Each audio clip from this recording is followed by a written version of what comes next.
नमस्कार मित्रांनो, स्वागत तुमचं. मित्रांनो, इराणचे राष्ट्रपती इब्राहिम रईसी यांच्या मृत्यूनंतर ज्या इराणमध्ये राष्ट्रपती पदासाठी निवडणुका झाल्या, ह्या निवडणुकीमध्ये सुधारणावादी आणि लिबरल विचार ठेवणारे मसूद पेजेकिशन हे इराणचे नवीन राष्ट्रपती झालेत. त्यांनी कट्टरपंथी कट्टरवादी सईद जलील यांचा पराभव या इराणच्या निवडणुकीमध्ये केला आहे. या निवडणुकीमध्ये मित्रांनो, हे जे मसूद पेजेकिशन आहेत त्यांना जवळपास 1,63,00,000 आसपास त्यांना मतदान झालं आणि जे सईद जलील जे आहेत यांना तब्बल 1,30,00,000 आसपास इराणमध्ये मतदान झाले. आता इराणसारख्या देशामध्ये एक सुधारणावादी आणि लिबरल थॉट ठेवणारा नेता सत्तेवरती येणं म्हणजे ही खूप मोठी गोष्ट आहे.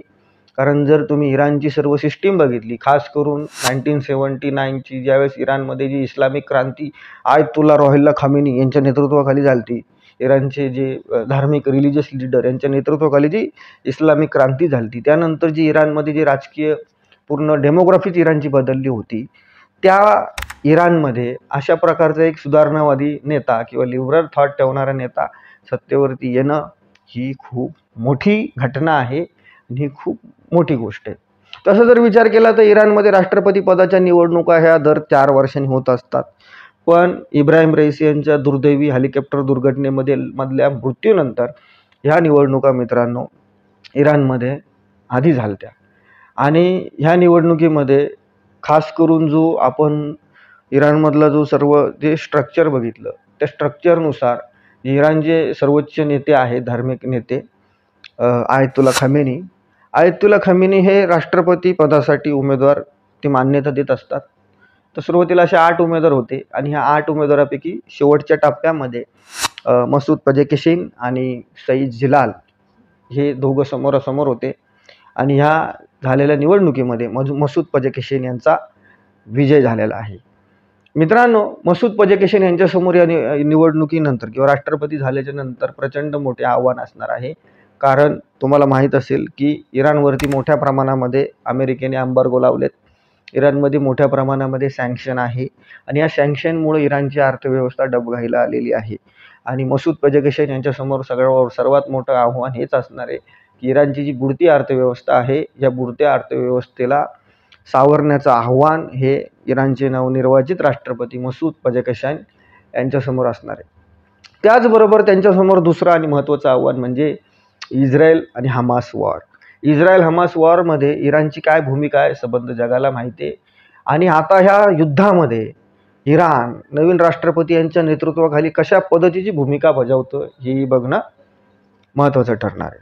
त्यानंतर मित्रांनो, जो मिडल ईस्टमध्ये मोठ्या प्रमाणात संघर्ष चालला आहे, जो मध्य एशियामध्ये जो संघर्ष चालला आहे, या संघर्षामध्ये सुद्धा हे पेजेकिशन सत्तेवरती आल्याच्या नंतर काय परिणाम होतो हे सुद्धा आपल्याला बघावं लागणार आहे. कारण तुम्हाला माहीत असेल की ह्या मध्य एशियामध्ये लेबनॉनमधली हिजबुल्ला असू किंवा इस्रायलमधलं हमास असू किंवा यमनमधले हुती रेबल असतील, ह्या सर्वांना पोषण्याचं काम हे इराण करत असतं आणि मोठ्या प्रमाणात अँटी इराण नॅरेटिव्ह ह्या मिडल ईस्टमध्ये खास करून मध्य एशियामध्ये आहे. याच्याबरोबर जे नवीन राष्ट्रपती आहेत मसूद पेजेकिशन हे कशा पद्धतीने डील करतात हे सुद्धा बघणं महत्त्वाचं आहे.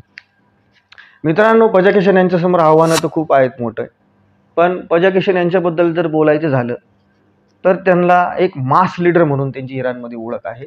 अत्यंत शांत, संयमी, इंट्रोवर्ड पर्सन म्हणून त्यांची इराणमध्ये ओळख आहे.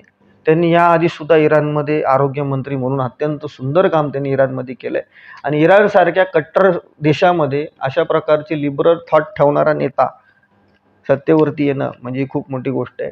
उदाहरण द्यायचं झालं तर जे इराणमध्ये जे हिजाब विरोधामध्ये आंदोलन झालं, त्या हिजाब विरोधामधल्या आंदोलनामध्ये पेजेकिशन यांनी मोठ्या प्रमाणामध्ये सहभाग घेतला होता आणि त्यांनी या आंदोलनाला पाठिंबा दिलता. या आंदोलनामधल्या ज्या महिला होत्या, या सर्व महिलांना त्यांनी पाठिंबा दिलता आणि हिजाबचा विरोध केला होता. दुसरीकडं अशाच पद्धतीने इराणमध्ये जे मोठ्या प्रमाणात जे मॉरल पॉलिसिंग व्हायचं, या मॉरल पॉलिसिंगला सुद्धा या मसूद पेजेकिशन यांनी विरोध केला होता आणि मसूद पेजेकिशन सत्तेवरती आल्याच्या नंतर इराणमधला जो सर्वसामान्य माणूस आहे, सर्वसामान्य जो जनता आहे ती आनंदी आहे, की त्यांना अपेक्षा आहे की इराणची जी बिघडलेली सर्व व्यवस्था आहे, ही जे प्रोजेक्शन आहेत, ते इराणला पुन्हा एकदा रुळावरती आणतील.